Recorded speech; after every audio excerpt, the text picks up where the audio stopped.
Albert Lionelle. Let me just say a couple things about Albert. It's been about a year and a half ago, pre-pandemic, when I was first introduced to Albert. Albert works in the computer science department at Colorado State University, and we began a relationship of building online courses for the computer science department. And it's been my pleasure working with him and getting to know him as a colleague at Colorado State University. And I think you will enjoy the presentation that he's giving today.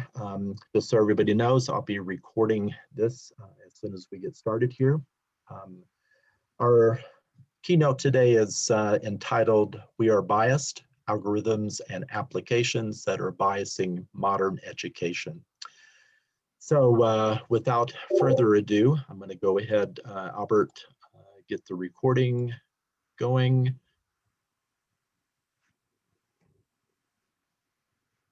All right, Greg, thank you very much for that introduction. We do have the recording going already. I think Brandon probably started it, so thank you very much on that. I'm going to go ahead and share my screen for the beginning of this panel, and then we'll go ahead and have some question and answer time at the end. Just want to say up front, if we do run out of time on question and answers, I did log into the Discord for the conference, and so I will be available for the next few days on there. I have to admit, I tend to forget about Discord, but I will have it open for the next few days. Intend to go through that, but let me go ahead and share my screen and we will get started. Now, before we dive too much into this, I do want to take a moment and acknowledge the land in which we are sitting on, even though this is a virtual conference, and I have a little discussion after the video I show considering this in particular.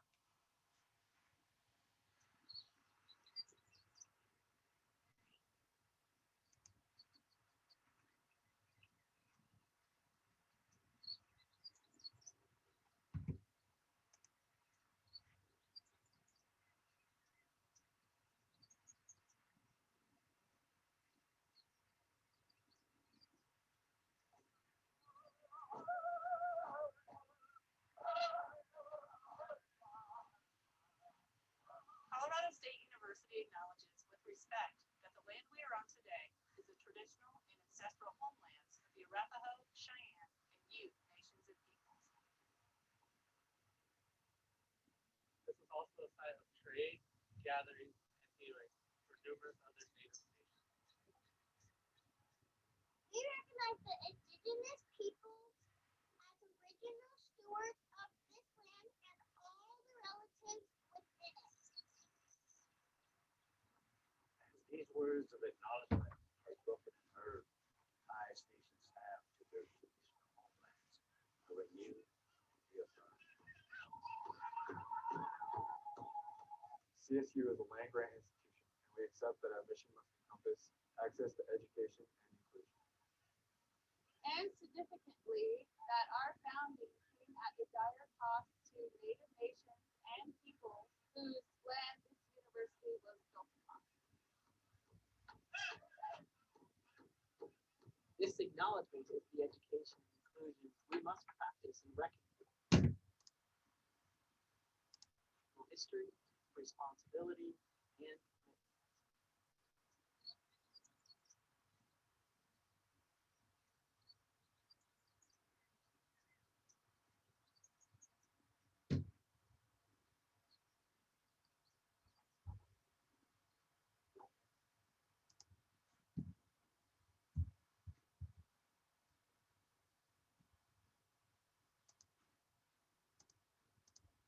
All right, sorry for that brief glitch there. I was actually trying to bring up the chat in Zoom and it's having some issues on my screen on that. But the question is we're a virtual conference. Why are we doing a land acknowledgement? And for this conference, you'll notice that all the keynote speakers will be doing the land acknowledgement, but we're going to be doing it for our respective institutions or our areas. And just to encourage some interaction in the chat, and eventually I'll get it pulled up probably at the end of the presentation, I encourage you to go ahead and toss in an exclamation mark if you happen to know if your institution has a land acknowledgement. And if that land acknowledgement honors the Native peoples from our different areas. And even though we're a virtual conference, I also encourage us to think about that just because it's virtual doesn't mean that we aren't built on all the different things around us. We still have our servers, we still have where we live, and all that comes from the land and the area in which we interact with. So thank you for the opportunity to be here, and I'm got the chat up, so I'm glad to see some of the exclamation points going up. If you don't know, I encourage you to look at your local institution and have this conversation. Now, another thing before I get started is I want to have gratitude. Thank you for letting me be here today. I got a message saying, hey, would you like to come back to our conference and talk? And I looked at the experts for this conference and all the different things that is going on, and you have an amazing number of experts at this conference here. I'm going to be attending sessions. I'm going to be attending different panels. It looks amazing, the agenda. So take a look at it. It's 3 packed days. We're all trying to work at the same time. Meet what you, go visit what you can, ask questions later. It looks like a really awesome setup that they have planned for us. And the way I ended up getting involved with ELK in particular is I teach a course called Culture and Coding. Greg mentioned about 1.5 years ago, just before the pandemic, I got involved with him on bringing this course through CSU Online. This course, along with I think up to 8 other courses, not so much myself, but working with my department, bringing them through CSU Online. So he brought our whole program online. And Helga was actually looking at the videos and said, hey, you know what you're talking about in this course is actually something we talked about in this conference. Do you want to join a panel? And I said, sure, if you have me on the panel. And that's where we sort of came from. Culture and Coding is actually one of the first guaranteed transfer pathway courses. And for those that aren't from the state of Colorado, those are courses that are guaranteed to transfer into any college here in the state, usually under different general education requirements. We call them AUCCs at Colorado State University. But it's the first one that's taught by a computer science department. And the reason why is this course actually focuses on culture and talks about technology and the influence of technology on culture, but then it uses coding as a way to better understand that. And so we're teaching students how to program in addition to teaching students how to learn and think about problems and culture around it. And they get tired of sort of this reference. And I talk about it all the time. I relate programming to music. It is actually closer to understanding music than it is any other of the sciences and all that, because it takes practice, it takes repetition, and it takes a sort of creative side of your brain in addition to this logical side of brain, join it together to come up with sort of this masterpiece. And there's a reference that I'd like to make, and you've probably heard this one before, and it's a story that relates actually a lot to technology. And there's this concert, and this person was listening to this maestro violinist play the violin. And at the end of the conference, or at the end of the performance, the person ran forward and said, "Maestro, that violin makes such lovely music." And the violinist held the violin up to his ear and said, "I don't hear any music coming from it." And the reason why is by itself, an instrument doesn't make music.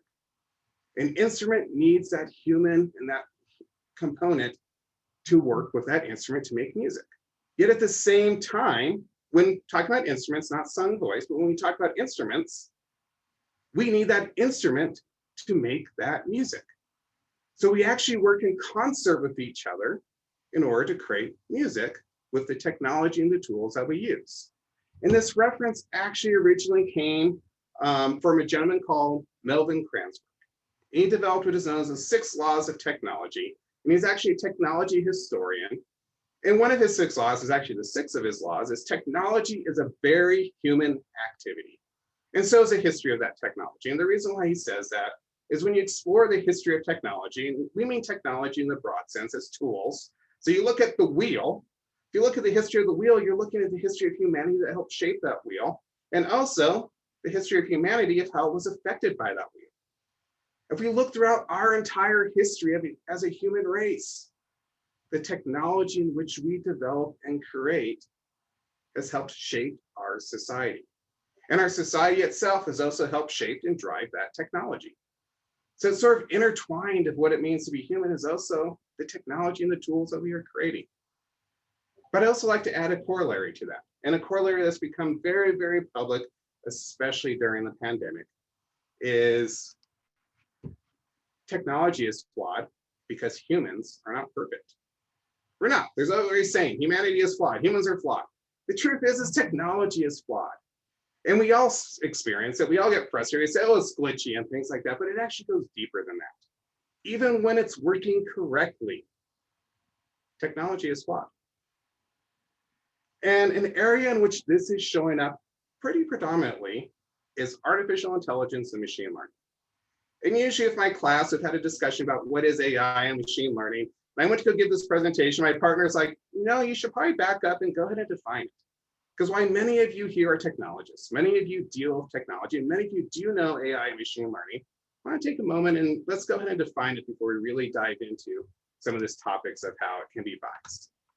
So artificial intelligence or machine learning, they go hand in hand. In fact, all machine learning is artificial intelligence. Not all artificial intelligence is machine learning when we talk about it as a discipline in computer science. But AI and ML are algorithms used to search for answers or predict answers given the domain presented. That's it. It isn't about building robots, so there is some of that. And it isn't about coming up with new ways of thinking. It is simply finding answers to problems in a domain that is usually so large that there isn't a single discrete answer. You have to search for it. You have to find sort of a pathway to it. And we've come a long way over the years. It is mainly used in biomimetic recognition, like face, finger, retina, those type of things. We see that quite readily. In fact, face recognition is one that is really dominant in everyone's minds. It's used to predict information, markets, what you want to buy, what you aren't going to buy. The recommendations that we get on TikTok, we just came from the morning show, we had a discussion about that. So now I'm going to mention TikTok more throughout this presentation. And it's also used to personalize settings, search engines, spam filters. Even the car fuel efficiency gets adjusted based on the way you drive, which is why in some of the newer cars, if you use your certain key to get into your car every time, you have better fuel efficiency than if someone else grabs your key and drives the exact same way you do. And that's because it's the way they're getting fuel efficiency in cars. Not every car does that, but certain cars do. And there's always a joke in the 90s about AI that may kill us. And my friend just posted this meme just recently. The cat dog data set was very famous. I actually worked with it myself in a lot of my research. And it's basically a bunch of cat and dogs. And you try to say, is this a cat or is this a dog? And so here we have this cat and saying dog. It happens all the time, especially with Chihuahuas, by the way. They almost always get recognized as cats. But you have this all the time, this misidentification. And in the past, it wasn't so big because these systems were isolated. And what happened starting around 2007, 2008, a little bit before that, but this is really when it picked up, was we started implementing software as a service. We call it SaaS in the industry. But basically what we started saying is, we aren't just going to give you an application. We are going to give you a suite of software that other applications can plug into and utilize our service. So what happened is IBM Watson, Face++, TensorFlow, which is Google's, Microsoft Azure, Amazon AWS, all these services started appearing online using networks. And all these other applications started accessing their services. This is true of advertisements also. All the ads you get, they're probably going back to Microsoft or Google, no matter which website you're on, because they're connecting to these software as a services. So you're seeing these large bodies managing this information. The problem is what happens when these large bodies start getting it wrong? What happens if all these different applications are using these software as a service, gets it wrong? So essentially, every application that uses that service gets it wrong. And that is a major change that we've been seeing, and the major change has really been affecting, becoming much more prominent during COVID.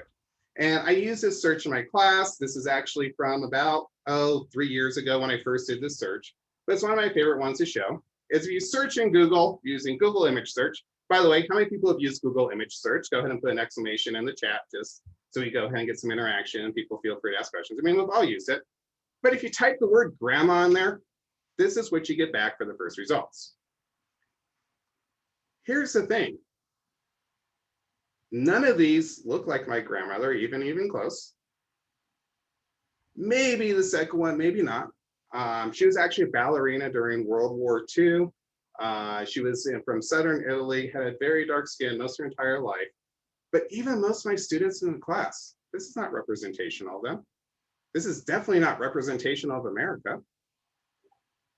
But this is the first results that come back in Google image search. And I like to use this. I've been talking about it for a couple of years, and I look at my students and I say, all right, how many people does this not represent? And usually about a third of the class raises their hand. They're searching for grandma, and there's not even close. You're not going to see your actual grandma unless for some reason you have tons of images of her online and just have to work out that way. But you are sort of curious, you're going to see someone who, at least that you can relate to, that you can connect with. They don't have that. And by the way, just to update this, over the weekend, I did this search again when I was putting these slides together, and I wanted to wait till I was really close to do the search again. This is a new updated grandma search from Google Images. Hasn't really changed. There's a few new images on there, but overall, hasn't really changed all that much. Where's this coming from? Is this intentional that this is what every grandma in the world should look like and that's it? Is it really that intentional? Or is it just sort of come in and sort of the way the algorithms are built? Or is Google saying, yeah, that's what it is? So Microsoft has actually put together 6 well-known artificial intelligence biases.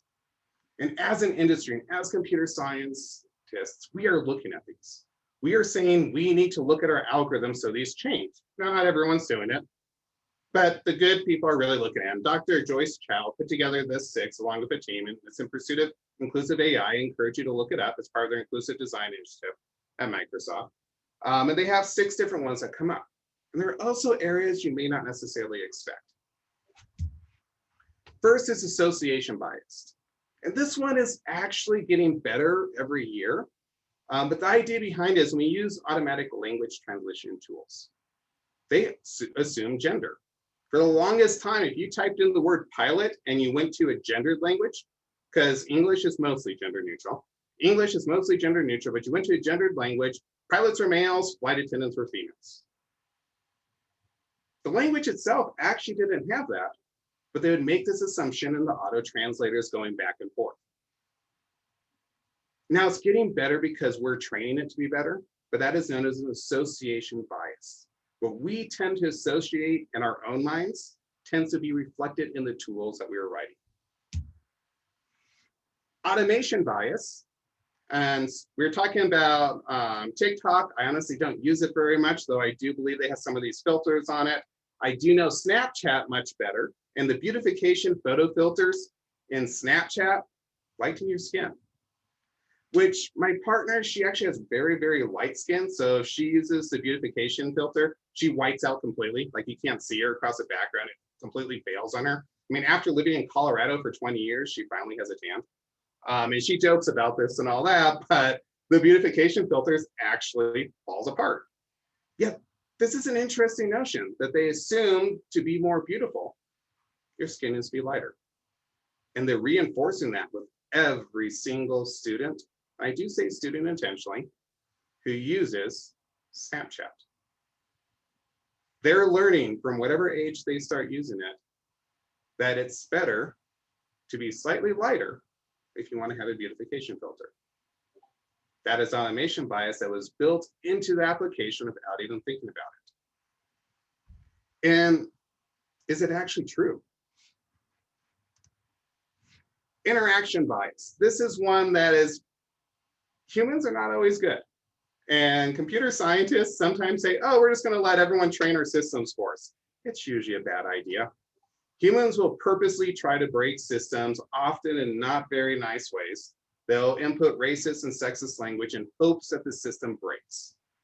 And believe it or not, this has happened. You've seen it a lot, especially when they started doing the automated help desks. You log into something like Google, say you have a problem. You're actually talking to a computer that's trying to figure out how to answer you in a human-like manner.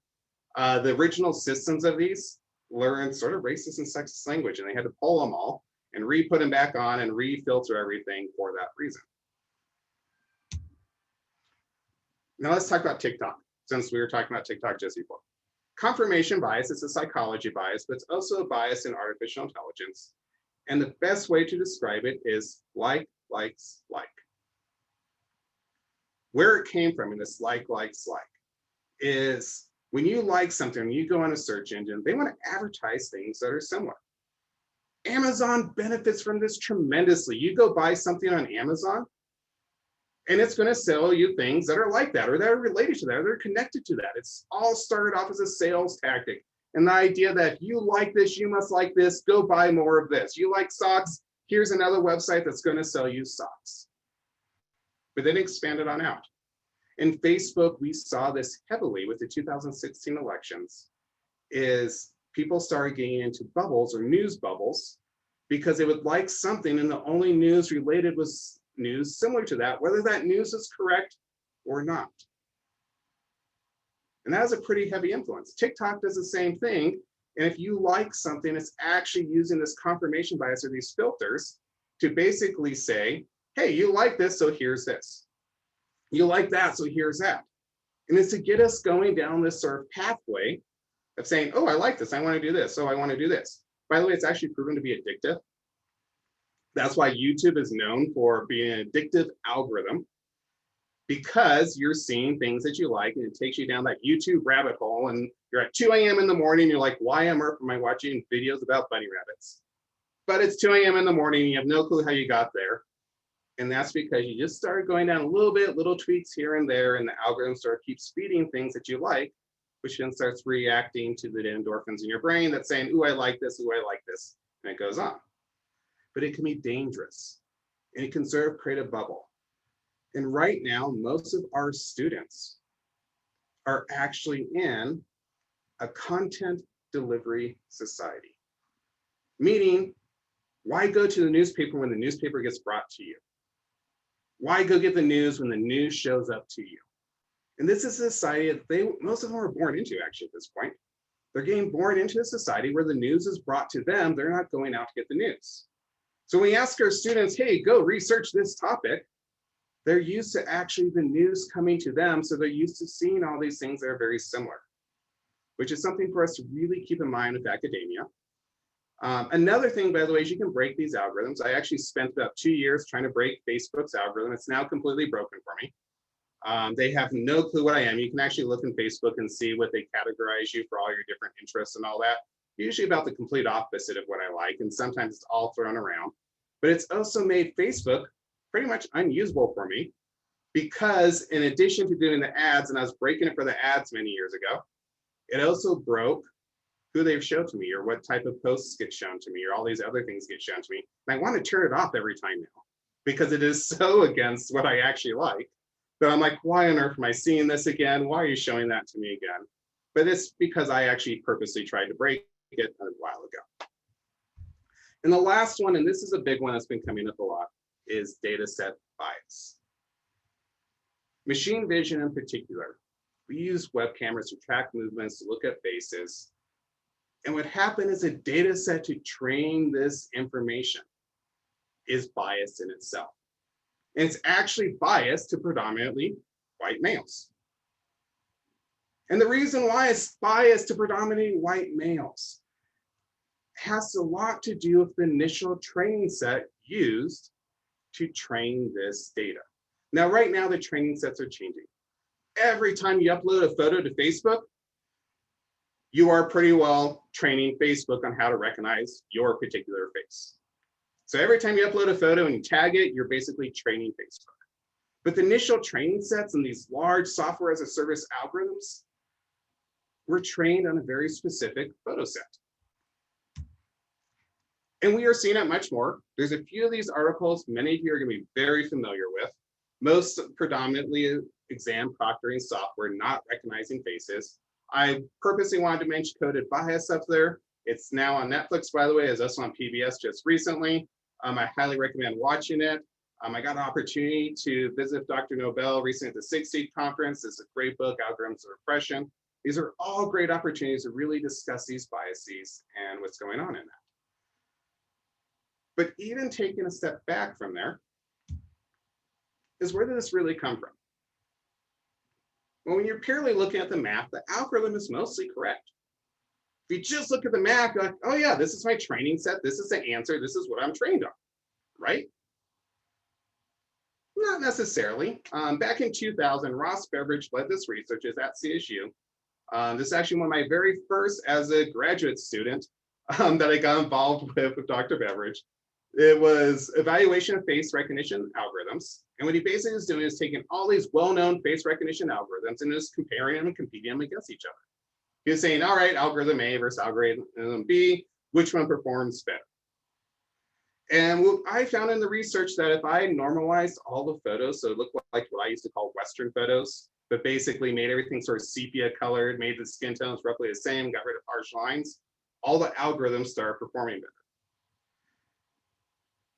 Sort of an interesting thing that you basically try to make everyone look mostly the same, they perform better, right? Yet they perform better in the sense that we got rid of any major differences, such as skin tones, and these algorithms were performing better. Now, it didn't really dawn on us at the time, but it's a way to really look at these face recognition algorithms and go, are they correct, or are they actually taking in too many things, or is it too hard of a problem? Even more to the point is we got to look at the data set and where it came from. And this data set that we were using was a common data set that they were all being trained on. And it came from Notre Dame. Notre Dame and MIT were actually two areas in which some of the first data sets came from. And the way this data set was built is they literally, in the engineering departments or computer science / engineering departments, they sent out an email to all the students and said, hey, we're working on this research. Will you come to the Hill today? And we're going to take a picture of you. So you're at MIT or Notre Dame. You just sent an email to computer science or engineering majors. And you just said, come to this location. We're going to take a picture of you. And the very collection of that data, there was an unconscious bias of these researchers that assumed this is the easy way to get the data. We must have a diverse population. But neither of those departments, or even the ability to show up on that one particular day, is actually diverse. But that is where some of this ideas originally came from. Just going back from working with some of the data sets, at least for the evaluation of face recognition algorithms research that I did with Dr. Beveridge. Here's the thing. The data itself is a reflection of our society. And society has systemic racism and sexism built into it. We have a long way to go. But because of that, our data has been influenced by such systems, which in turn is a reflection of our algorithms. They're actually making it stand out even more. When a student sits down and the computer doesn't even recognize that they're in the room, that makes that stand out a lot more than when a student sits down in the classroom and we recognize them when they're sitting there taking a test in the classroom. There's also an unconscious bias on the part of developers. We're all guilty of it. Unconscious bias is a biological mechanism in which we label things for survival. The problem is when it became unconscious, and when we start labeling things that shouldn't be labeled, but we label things throughout our entire history to try and group things in little boxes, and then it became unconscious. And this unconscious aspect of it also affects our other work, and that's a bad part. And it affects a lot of when they do this. Now, the AI one is sort of fun to talk about because it's so relevant, because it's, hey, we are seeing this. But there's also ones that happen all the time that we don't see because they're just sort of built into the applications, and we sort of use the applications and we just go from there. So let's talk about course design. Because our learning management systems are actually built around inherent ideas that we assume are true. And I say we in a broad sense. Many of the people at this conference I know don't assume this is true. But the algorithms when they built it. So both our CS0 and our CS1 course is built around students demonstrating mastery. More than, hey, what are you doing at this particular point in time? We do standards grading or mastery-based grading, and it goes back to the idea, I say coding's like music. You're not going to learn it right away. It's going to take practice. So you need to demonstrate mastery. And if you demonstrate mastery by the end of the semester, I'm happy with that. So we have flexible due dates. We have optional ways to show understand material, sort of. I'll come back to that one. We have a spiral design in which I actually choose not to teach things. So I have to come back to a topic later to go more in depth in it. So we're purposely coming back to topics at different points. And then we use technology to help us better use this design. I also talk a lot about in the course about how we learn and retain memory. That's why I have the math plus the restudy and retesting plus space. This is actually part of a slide that I present to students at the very beginning of the class. It's built around this idea. Then I also used module locking. And the reason why is I did all these different things and students were like, this is great, but I want to make sure I'm not falling behind. So we used Canvas to help us out. And we basically said, all right, we're going to block something and you have to have this opened up by the time you attend this lecture with one submission at least. And so by doing something, they submit and it unlocks and it sort of gives us progression. And the moment I did that, students actually started working ahead. They would all go back, they would all resubmit, but they worked ahead because they were very nervous about showing up to class and not having that one thing unlocked. Really, labs where that came into effect more than class. And just making that one change helped with this design more than hurt it. But I can also tell you, it's been a constant war with Canvas. Optional ways to show understanding of material. I almost put a line through that because Canvas fights with me on it all the time. You can't just say, here's an optional assignment, go ahead and submit it without having to do all these weird funky things with the points, putting in the 0 point category, moving things around on it. And you have all these different things that you are struggling with and going from there just to make something flexible and have students the opportunity to show mastery. Canvas wasn't built around that. And they have these things called mastery paths, but they don't actually blend very well with the thing. And the reason why is, let's take a step back. Most, if not all, faculty in higher education are always going to take the least resistance when teaching. They don't necessarily have formal teaching education. This is not always true for everyone, but many of them don't. Teaching quality is not a major component of tenure. We've all heard this before. It is a component, and for some people it is a major component, but it's a component. But time dedicated to research and service is a major factor of lack of time. Canvas and most other LMSs, and I know there's always exceptions, started with a gradebook. And everything is tied to essentially a very glorified spreadsheet. We want to tie everything into this gradebook and build everything out. We want to really focus on all the things that you enter to track grades of your students.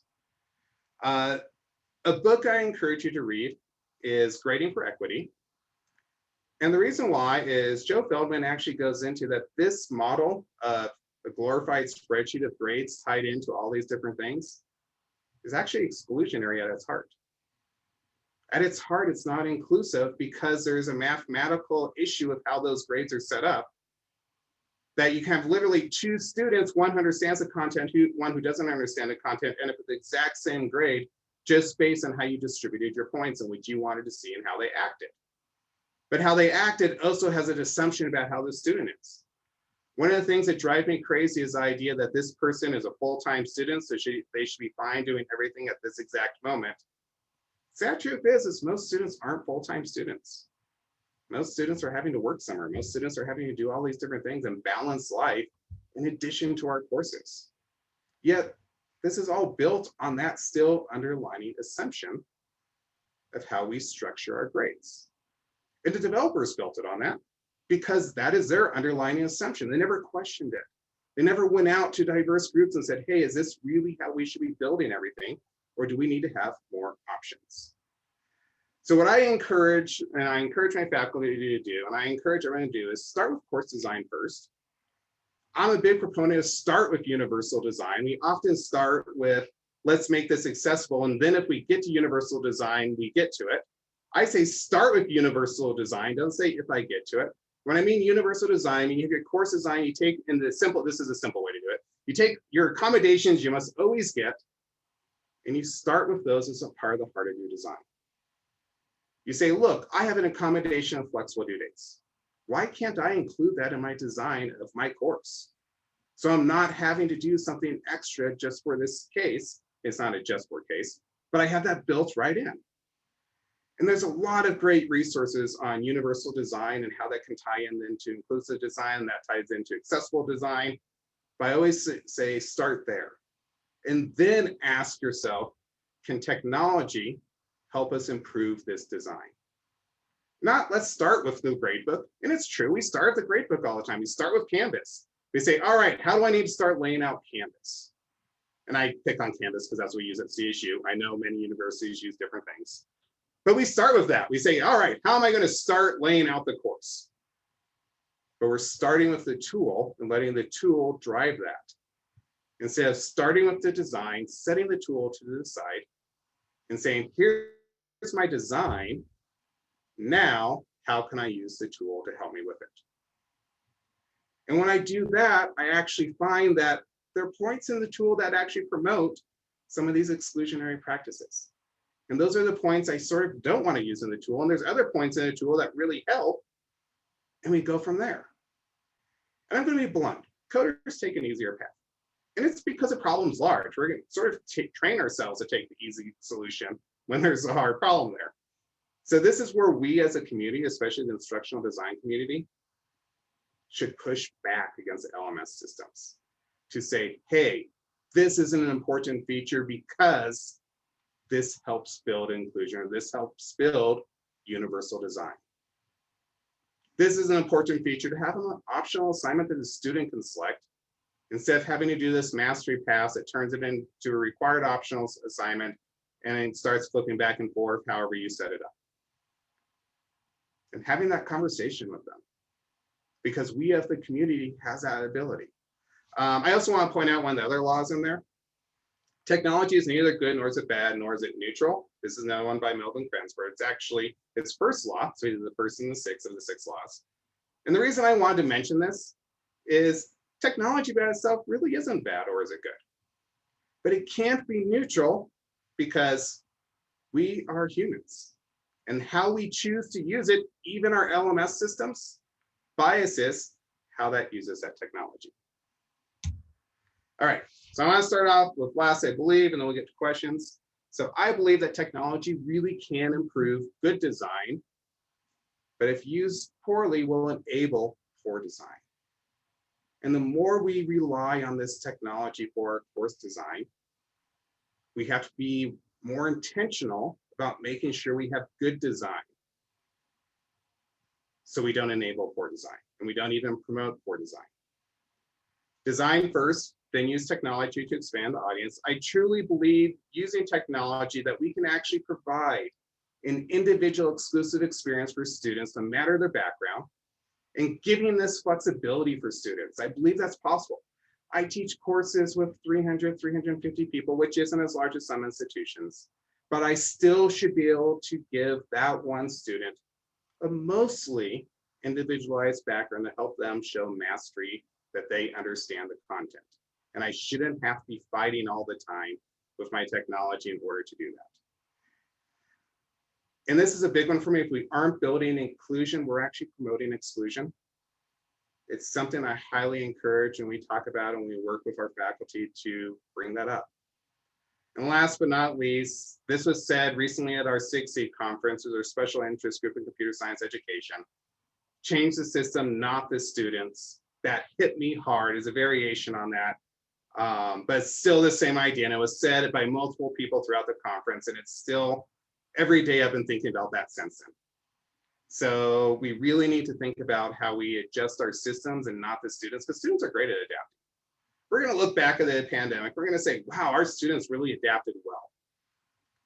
Do we? Or do we want to say our systems adapted well to adverse situations to help these students better?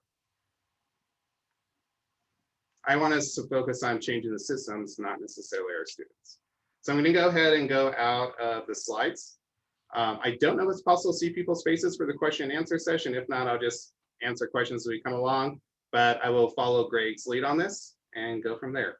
Once again, thank you very much for the opportunity. You got sort of a glimpse, not the instruction design part I added for this conference, but the rest, you actually got a glimpse of to what we teach in culture and coding. We're making an effort because computer scientists have an unrivaled ability to influence society because our applications are being used by everyone. So here at CSU, we're trying really hard to bring these conversations into our CS courses. So that way the developer realizes that when they design applications, they need to design with inclusion in mind and the variety of audiences that use our applications. So thank you very much. And I hope you have a wonderful conference. I will be seeing you in other sessions, I'm sure, because there's a lot of really great sessions that I'm hoping to attend also. Thank you. Albert, this is Greg. Thank you very much for the presentation. There are a few questions in the chat. I believe you can see those. Yep, I'm scrolling up. By the way, Yes, I purposely picked grandma because it had a colloquial and a term that has to do with affection. So when I search for Nona, I do get people who look a lot more like my grandmother. If you look for other things such as student, which end up getting as marketing, and the marketing really actually biases things. And so you get a lot of like photos from universities when you say, I want a student. They're all the canned photos that the universities take to show their departments look really inclusive, whether or not they are inclusive or not. But I picked grandmother because it is one that if you search for things like Nona, it changes the results completely. And I have that conversation with my students. But that wasn't a question, it was just I noticed that comment scrolling through earlier. So I want to just address that. And just for Albert and our attendees, we the way we have Zoom set up for the conference, we have some pretty hard stops. So we're about 9 minutes away from a hard stop. So Albert, if you can answer any of the questions that are posted in the chat within 9 minutes, Yep. that would be great. Yep, I'm trying to scroll up and find the first question, but if you happen to know it and let me know, that'd be great. Yeah, I have a first question. Let me just read it to you if I can. So, can you touch on some of the guidelines or requirements that your department or college require of instructors that reinforce the tool first instead of course design first? And then that's part one. You want to respond to that one? I'll go with part two when you're done.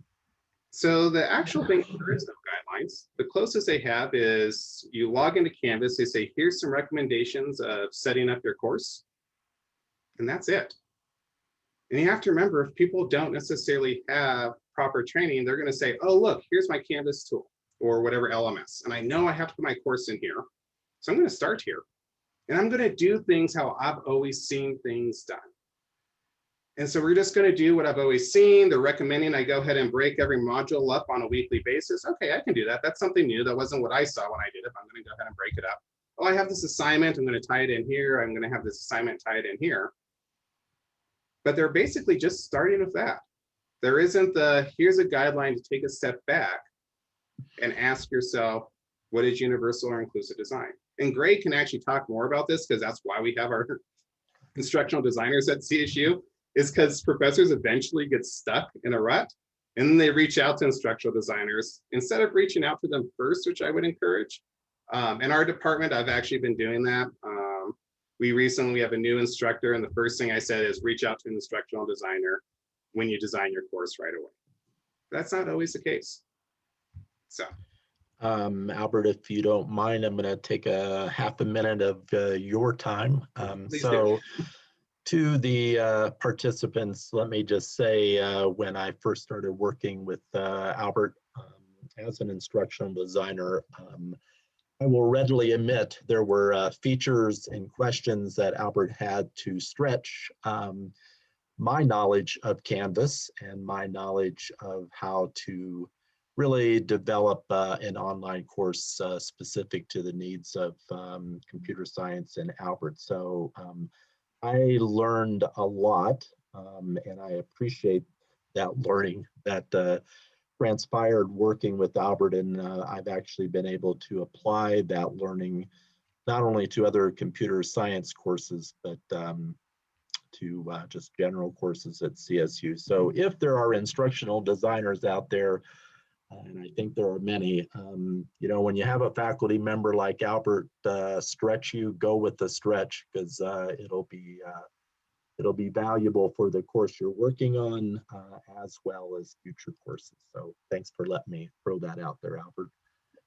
The second part of that question was, what recommendations do you have to advocate for adjustments and alternatives to these requirements? For instance, instructors must update grades every 7 days, post a syllabus, meet a certain template standard that is not student-centered.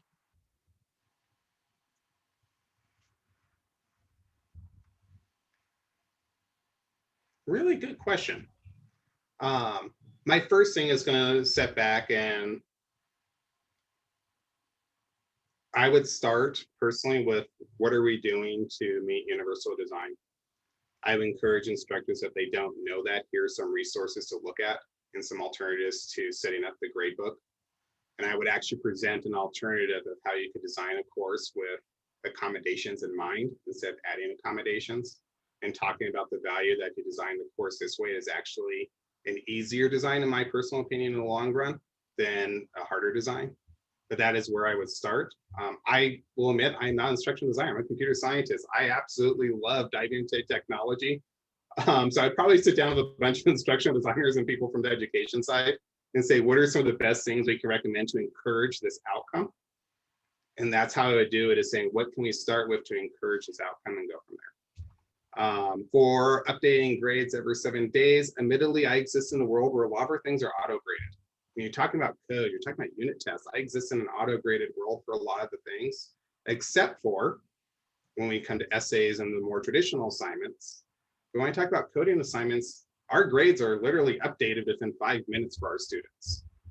So 7 days matters a lot for like my essays I do, and I usually do it within 7 days for our essays. But when you talk about other things, we actually are really quick in our department, so I'm not a good one to really talk about the exact time frames on things like that. But the overall goal is, how do we make our course student-centered?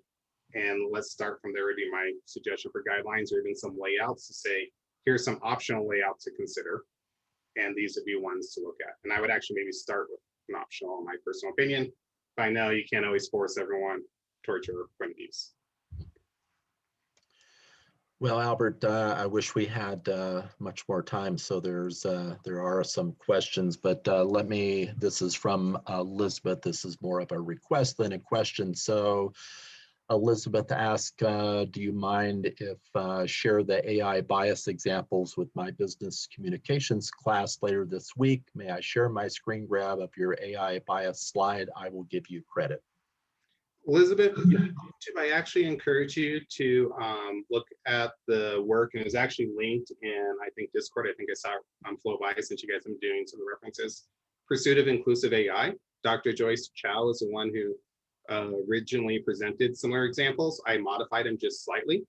You are very welcome to use the modifications, but I also encourage you to link back to her work. So with that, since we only have a couple minutes left, I'm not sure we can ask any other questions at this point, since we have these. Happy to sit on Discord if people would like to talk, and go from there. It's there's definitely a lot of questions. I'm glad for it, both in this and the chat. I'm happy to sit on Discord for a bit and help answer. Yeah, Albert, if one of our attendees would like to reach out to you, is that something they can do through your CSU email? Do you mind that, or would you have a different way of wanting to be reached? CSU email is 100% okay. I encourage it. I have to admit, I'm a bit slower in answering emails than I am like chat messages, but for anyone outside of CSU email is the best way to reach me. And would you mind giving us that email address so I can put it in the chat? It's just sure, it's really easy. It's my last name at colosstate.edu. So Lionelle at colosstate.edu. Fantastic. Yep. I managed to grab just that name many years ago, back before they had the naming requirements. So. Good choice. Well, with that, I think we're going to end our session. Albert, as always, it's been a pleasure listening to your presentation today, and looking forward to working with you again as well. So for everybody that attended, thank you. I know we had a couple little glitches, but this is our first event of the day, and to be honest with you, we could deal with a couple little glitches. So that's technology, as Albert mentioned earlier on in his presentation. So I encourage everyone to continue attending our sessions for the day, and thank you very much. With that, we're going to close her down and move on to the next session. So Albert, thanks again. Thank you very much, everyone. Have a great day.